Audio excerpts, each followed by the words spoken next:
સામાન્ય રીતે આપણે ચલચિત્ર હોય છે એમાં વિલન હોય છે અને હીરો હોય છે.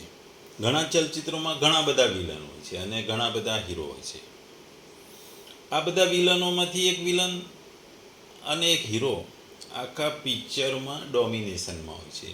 એની એક્ટિંગ અને એનું મહત્ત્વ વધારે હોય છે.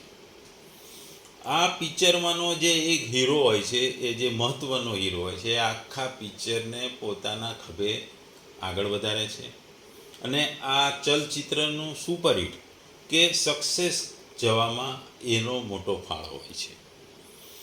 એવી જ વાત અહીં ભગવાન કરી રહ્યા છે.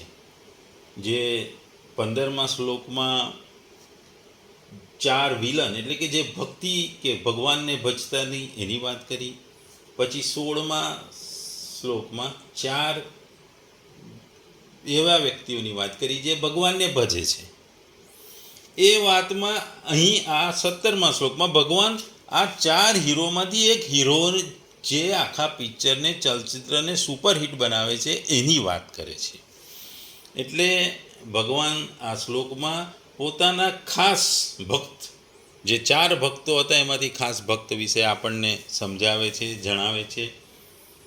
ગીતાનો અધ્યાય 7મો જ્ઞાન વિજ્ઞાન યોગ અને શ્લોક 17મો તેષાં જ્ઞાની નિત્યયુક્ત એક ભક્તિ વિશિષ્યતે પ્રિયો હિ જ્ઞાની હિ જ્ઞાનીન અત્યર્થમ અહમ સ ચ મમ પ્રિય.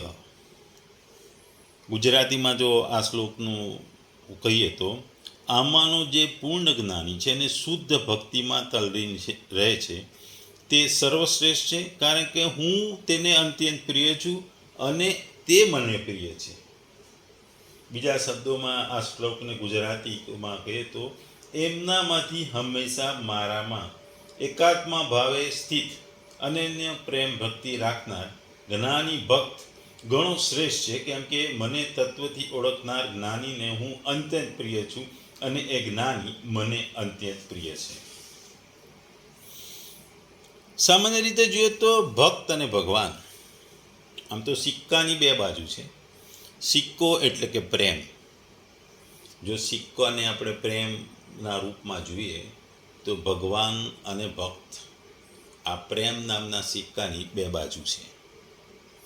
આ શ્લોકમાં જે આગળના જે 16મા શ્લોકમાં ભગવાને જે 4 ભક્તોની વાત કરી હતી એમાંથી એક વિશેષ એટલે કે જ્ઞાની ભક્તની વિશેષતાનું અહીં વર્ણન કર્યું છે.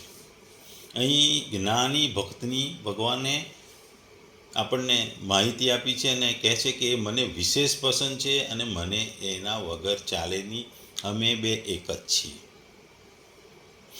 આપણે જોયું કે અર્થાર્થી, આર્થ, જિજ્ઞાસુ અને જ્ઞાની ભક્તોમાં જ્ઞાની અર્થાત પ્રેમી ભક્ત શ્રેષ્ઠ છે, કેમ કે તે નિત્યયુક્ત છે, અર્થાત તે સદા સર્વદા કેવળ ભગવાન સાથે જોડાયેલો રહે છે. ભગવાનના સિવાય બીજા કોઈ પણમાં એને જોડાવાની ઈચ્છા નથી રહેતી. આપણે જોઈએ છીએ કે ગોપીઓ ગાય દોતા, દહીં વલોવતા, ડાંગરની ખાડતા વગેરે બધામાં લૌકિક કાર્યો કરતી વખતે ભગવાન કૃષ્ણમાં ચિત્ત રાખી. એવી જ રીતે જ્ઞાની ભક્ત લૌકિક અને પારમાર્થિક બધી ક્રિયાઓમાં કરતી વેળા સદા સર્વદા ભગવાન સાથે જોડાયેલા રહે છે અને ભગવાનનું અનુસંધાન રાખીને જ એ બધી ક્રિયાઓ કરે છે. તે જ્ઞાની અર્થાત પ્રેમી ભક્તનું આકર્ષણ કે ભગવાનમાં જ હોય છે, તેથી પોતાની કોઈ વ્યક્તિગત ઈચ્છા રહેતી નથી, એટલા માટે એ શ્રેષ્ઠ છે. એ ભગવાનની ભક્તિ કરે છે, કોઈ પણ આશા, કોઈ પણ ઈચ્છા વગર કરે છે. ભગવાનને જ પોતાના સર્વસ્વ માને છે. ભગવાન જ એના માટે સર્વસ્વ છે અને ભક્ત તરીકે અને ભગવાનના સેવક તરીકે પોતાને ગણે છે. અર્થાર્થી વગેરે ભક્તોમાં પૂર્વ સંસ્કારોને કારણે જ્યાં સુધી વ્યક્તિગત ઈચ્છાઓ ઉત્પન્ન થતી રહે ત્યાં સુધી તેમની એક ભક્તિ થતી નથી, અર્થાત કેવળ ભગવાનના પ્રેમ નથી થતો. પરંતુ તે ભક્તોમાં એ ઈચ્છાઓ નષ્ટ કરવાનો ભાવ થતો રહે છે અને ઈચ્છાઓ સર્વથા નષ્ટ થતાં બધા જ અર્થાથી ભક્તો ભગવાનના પ્રેમી અને ભગવાનના પ્રેમાસ્પદ થઈ જાય ત્યારે ભક્ત અને ભગવાનના દ્વૈતનો ભાવ ન રહેતા પ્રેમાદ્વૈત થઈ જાય છે. આમ તો આપણે જે 4 ભક્તો ભગવાન સાથે નિરંતર જોડાયેલા હોય છે, પણ 3 ભક્તોના અંતરમાં કંઈક ને કંઈક ઈચ્છાઓ મહેચ્છાઓ છે, વ્યક્તિગત ઈચ્છાઓ છે. અર્થાર્થી ભક્તો પોતાની અનુકૂળતા ઈચ્છા કરે છે, આર્ત ભક્તો પોતાને પ્રતિકૂળતાઓ દૂર કરવાની ઈચ્છા કરે છે, અને જિજ્ઞાસુ ભક્તો પોતાના સ્વરૂપ કે ભગવત તત્વને જાણવાની ઈચ્છા કરે છે. પરંતુ જ્ઞાની અર્થાત જે મેઇન ભક્ત છે, એક ભક્ત છે, પ્રેમી ભક્ત છે, એને કોઈ ઈચ્છા નથી હતી, કોઈ મહેચ્છા હોતી નથી, એટલે એ એક ભક્તિ છે. ભગવાન આગળ અહીં કહે છે કે જેમને ભગવાનમાં યથાર્થ તત્વ અને રહસ્યની સમ્યક ઉપલબ્ધિ થઈ ગઈ છે, જેમને સ્વતંત્ર સર્વદા બધું ભગવત સ્વરૂપ દેખાય છે, જેમની દ્રષ્ટિમાં એક જ માત્ર ભગવાન છે ને તેમના સિવાય કશું જ રહેતું હોતું નથી, ભગવાનને જ એકમાત્ર પરમ શ્રેષ્ઠ અને પરમ પ્રિયતમ સમજી લેવાની લીધે જેમના મન અને બુદ્ધિ તમામ આસક્તિ અને આકાંક્ષાથી સર્વતા રહિત થઈ એકમાત્ર ભગવાનમાં જ લીન અને તલ્લીન રહે છે. આ પ્રમાણે જે અનન્ય પ્રેમથી ભગવાનની ભક્તિ કરે છે તેમને ભગવાન કેટલા પ્રિય છે એ કોણ કહી શકે? જેમણે આ લોક અને પરલોકના અત્યંત પ્રિય અને સુખદ પ્રદ તેમજ સાંસારિક મનુષ્યની દ્રષ્ટિએ દુર્લભ ગણાતા ભોગો અને સુખો બધી જ અભિલાષાઓનો ભગવાન માટે ત્યાગ કરી દીધો હોય અને તેની દ્રષ્ટિએ ભગવાનનું કેટલું મહત્વ છે, તેમને ભગવાન કેટલા પ્યારા છે એની તો કલ્પના પણ બીજા ન કરી શકે. તેથી જ ભગવાન કહે છે કે તેમને હું અત્યંત પ્રિય છું. જેમને ભગવાન અતિશય પ્રિય છે તેઓ ભગવાનને અતિશય પ્રિય હોવાના જ, કારણ કે એક તો ભગવાન સ્વાભાવિક પોતે પ્રેમ સ્વરૂપ છે, ત્યાં સુધી પ્રેમ રસ સાગરમાંથી પ્રેમનું એક બૂંદ મેળવી જગતમાં બધા લોકો સુખી થાય, અને બીજું તેઓએ ઘોષણા કરેલી છે કે જેઓ મને જેવી રીતે ભજે છે હું તેમને એવી રીતે ભજું છું. તેથી જ જો ભગવાન એમને અત્યંત પ્રેમ કરે તો એમાં નવીનતાની વાત શું, નવાઈ શું? તેથી જ ભગવાન કહે છે કે તેઓ મને અત્યંત પ્રિય છે. આ શ્લોકમાં ભગવાનના ગુણ, પ્રભાવ, રહસ્ય અને તત્વોને સમ્યકપણે જાણનારા ભગવત પ્રાપ્ત પ્રેમી ભક્તોના પ્રેમની અને ઉચ્ચ કોટીના સાધક એવા અનન્ય પ્રેમી ભક્તોના પ્રેમની પરાકાષ્ઠા બતાવી એમની પ્રશંસા કરવામાં આવી છે. ભગવાન અને ભક્ત, જેમ આગળ કીધું, એ પ્રેમ નામના સિક્કાની 2 બાજુ છે. ભક્ત હોય તો ભગવાન હોય, ભગવાન હોય તો ભક્ત હોય, એકબીજા વગર ચાલે નહીં.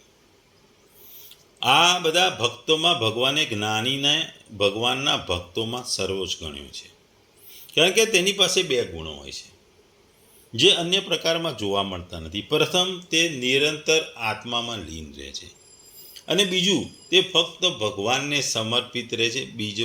વિશ્વમાં બીજા કોઈનું કંઈ નથી. એક છે નિત્યયુગ, જે જ્ઞાની આત્માને અનુભવે છે, જે હંમેશા ભગવાનના સંપર્કમાં રહે છે.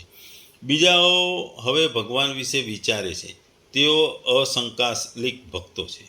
તેઓ થોડા સમય માટે ભગવાન વિશે વિચારે છે અને પછી તેમના જીવનની દૈનિક પ્રવૃત્તિઓમાં પાછા વળી જાય છે. પણ જ્ઞાની પાસે પોતાના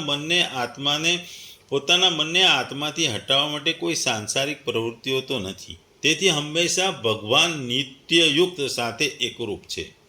જોકે પ્રારંભના તબક્કામાં ભક્તનું મન ભગવાન અને સાંસારિક જીવન વચ્ચે વિચલિત થાય છે, હાલક ડોલક થાય છે, ઉથલ પાથલો થાય છે, તેમ છતાં સતત ભક્તિ કેળવવીને ધીમે ધીમે શક્ય છે, અને જ્ઞાનીને આ સિદ્ધ કર્યું હોવાથી તે ભક્તોમાં શ્રેષ્ઠ ગણવામાં આવે છે, શ્રેષ્ઠ જાહેર કરવામાં આવે છે.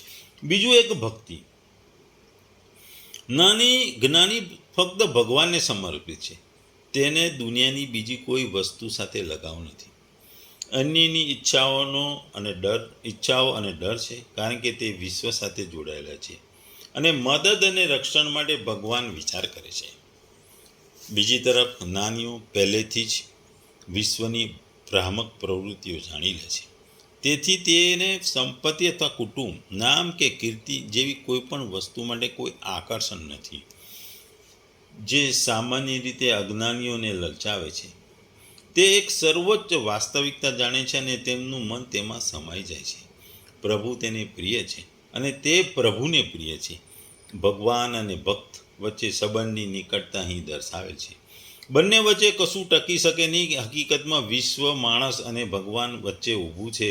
જ્ઞાનીઓ તેના માર્ગમાંથી આ શક્તિશાળી અવરોધો દૂર કર્યો અને ભગવાનની એટલી નજીક આવી જાય છે કે અને તેઓ ગુરુ એક થઈ જાય છે. જ્યારે ભગવાન પોતાના ભક્ત પર પ્રસન્ન થાય છે, એનાથી વધારે શું? જ્ઞાન અને ભક્તિ વચ્ચે કોઈ તફાવત હોઈ શકે નહીં. જ્ઞાનીની એકાગ્ર ભક્તિમાં તે સમાયેલું છે.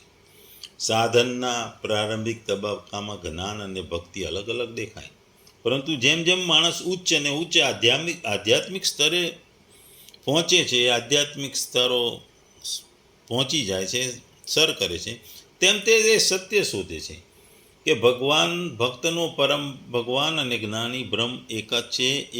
એક માટે બે અલગ અલગ નામ છે. ટૂંકમાં ભગવાન એ આત્મા છે. શરીરનો જે આત્મા છે એનો બી આત્મા ભગવાન છે. એટલે ભક્ત અને ભગવાન, ભક્તના શરીરના આત્માનો આત્મા એ ભગવાન છે ને ભક્ત અને ભગવાન એકબીજાને પૂરક છે, એકબીજાને પ્રેમ કરે છે. ભગવાન તો સામાન્ય રીતે સૃષ્ટિના તમામ પ્રાણીઓ પ્રત્યે પ્રેમ કરે છે, પણ જે એક જ ભાવે વિના કોઈ આશ્રય વગર, કોઈ ઈચ્છા વગર, મહેચ્છા વગર નિસ્વાર્થ ભાવે ભગવાનની ભક્તિ કરે છે, એના પ્રત્યે ભગવાનનો પ્રેમ વધારે હોય છે. આપણે નરસિંહ મહેતાનું જોયું. નરસિંહ મહેતાની ભગવાન પ્રત્યેની અને મીરાબાઈની ભગવાન પ્રત્યેની જે ભક્તિ હતી, એવું સંસારને પણ ભૂલી જતા હતા. સાંસારિક બંધનોથી પણ જુદા. નરસિંહ મહેતાની તો આપણે સાંભળેલું છે, એમની દીકરીના લગ્નની વાતો. અને મીરાબાઈમાં પણ એવું જ હતું. એમને સંસારમાં રાખવામાં આવ્યા હતા, પણ સંસારમાં મન નહોતું, પણ ભગવાન પ્રત્યે એટલો અતૂટ પ્રેમ હતો. અને ભગવાનને પણ પોતાના ભક્ત જોડે એટલો પ્રેમ હતો મીરાબાઈ જોડે. છેલ્લે આપણે શાસ્ત્રોમાં અને વાંચ્યું છે કે મીરાબાઈ ભગવાનમાં સમાઈ જાય છે, ભક્તને બોલાવી લે છે પોતાની જોડે. એટલે આ શ્લોકમાં ભગવાન કહે છે કે 4 પ્રકારના લોકો મારી પૂજા કરે છે. કેટલાક ભૌતિક વિશ્વના આનંદની ઈચ્છે છે, કોઈને પૈસા જોઈએ છે, કોઈને ધર્મ જોઈએ છે, કેટલાકની મારી પૂજા કરે છે કારણ કે તેઓ મને પ્રેમ કરે છે. સાચો પ્રેમ એ પ્રેમ ખાતર પ્રેમ છે. હું સ્વાસ્થ્ય કે પૈસા, જીવન કે મોક્ષ માટે પૂછતો નથી. મને હજારો નરકમાં મોકલો, પણ પ્રેમ ખાતર મને તને પ્રેમ કરવા દો. મહારાણી મીરાબાઈએ પ્રેમ ખાતર પ્રેમનો આપણને સિદ્ધાંત શીખ્યો હતો. આપણે જાણીએ છીએ કે દૈન્ય રોગગ્રસ્ત લોકો ભગવાનના ઉપાસકો છે, કારણ કે તેઓ આશા રાખે છે કે તેમની પ્રાર્થના કરશે કે તેઓ સાજા થશે. એવું નથી કે સંપૂર્ણ ખરાબ છે.